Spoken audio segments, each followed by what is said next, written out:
بسم اللہ الرحمن الرحیم۔ آج ایک بات اس وقت یاد آئی جب میرے بیٹے نے مجھے یہ بتایا کہ وہ ایک نئی جاب کرنے جا رہا ہے، تو مجھے یاد آیا کہ آج سے 39 سال پہلے میرے والد محترم نے جو کبھی کالج اور اسکول نہیں گئے تھے، لیکن بہت ہی دانا آدمی تھے، دیانتدار اور محنتی آدمی تھے، جو مجھے انہوں نے 3 باتیں کہی تھیں جس پہ میں پچھلے تقریباً 40 سال سے عمل کر رہا ہوں، اور جب کبھی بھی اس پہ عمل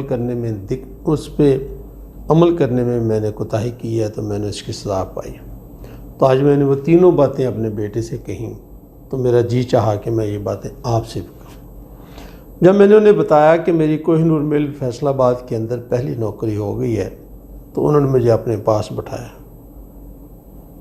بٹھانے کے بعد انہوں نے مجھے یہ کہا کہ میری یہ بات یاد رکھنا کہ جو تمہارا مینیجر ہے، جو تمہارا صاحب ہے، جو تمہارے اوپر بیٹھا ہے، اس کو تیرے رب نے تیرا صاحب بنایا ہے، تیرا باس بنایا ہے، تیرا مینیجر بنایا ہے۔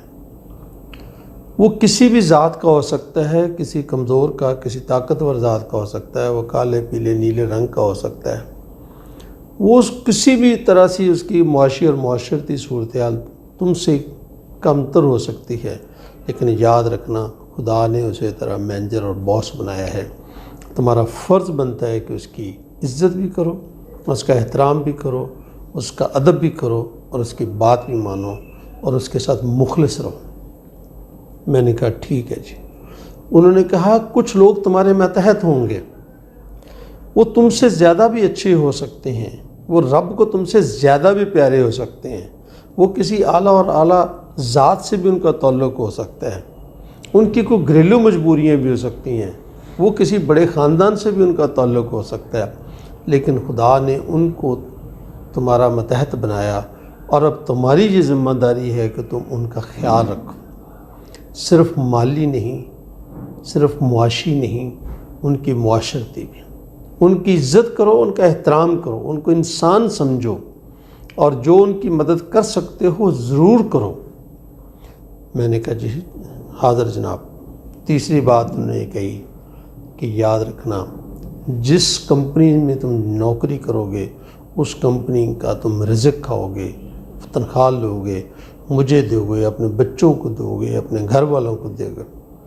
وہ تنخواہ، وہ آمدن اسی وقت حلال ہوگی جب تم اس کمپنی کے ساتھ مخلص ہوگے۔ تم ہر وہ کام کرو گے جس سے اس کمپنی کا فائدہ ہوگا، ہر وہ کام کرنے سے پرہیز کرو گے جس سے اس کا نقصان ہوگا۔ تم اسی کے لیے سوچو گے، دماغ سے بھی اور اپنے ہاتھ سے بھی اسی کے لیے کام کرو گے۔ تم وہاں پر کسی گروہ کے ساتھ، کسی گروپ کے ساتھ اٹیچ نہیں ہوگے۔ تمہاری ہمدردیاں، تمہاری محبت اور تمہارا خلوص اور تمہارا فوکس جو ہے وہ صرف اور صرف وہ کمپنی ہوگی جو مہینے کے بعد تمہیں تنخواہ دے گی۔ تمہاری تنخواہ حلال اس وقت ہوگی جب تم پورے اخلاص کے ساتھ اس کمپنی میں کام کرو گے اور تمہارے کام کرنے سے کمپنی کو فائدہ ہوگا۔ آج مجھے یہ 3 باتیں یاد ہیں۔ باس ہے، رب نے اسے بنایا ہے، اس کی عزت احترام ہم سب پر واجب ہے۔ ملازم آپ کا ماتحت، اس کو بھی رب نے آپ کو باس بنایا ہے، اس کی ہر طرح سے مدد، اس کا ہر طرح سے خیال، اس کا عزت، اس کی تکریم، یہ بھی ہم پر فرض ہے۔ اور جس کمپنی سے ہم تنخواہ لیتے ہیں، جو رزق لے کر گھر جاتے ہیں، جو اپنے آپ خود کھاتے ہیں، بچوں کو کھلاتے ہیں، ماں باپ کو دیتے ہیں، اس میں صدقہ خیرات بھی کرتے ہیں، وہ بھی اسی وقت حلال ہے جب ہم اس کمپنی کے لیے ہر وہ کام کریں جس سے کمپنی کا فائدہ ہو۔ آج مجھے یہ بات یاد آئی تو میں نے کہا یہ بات میں آپ کے سامنے بھی رکھ دوں۔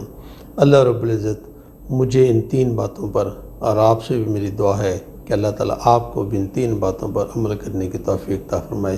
پوری وثوق سے یہ بات کہتا ہوں، ان تینوں پہ عمل کریں، کبھی بھی آپ کو خسارہ نہیں ہوگا، کبھی بھی آپ کو پریشانی نہیں ہوگی انشاءاللہ العزیز۔ بہت بہت شکریہ۔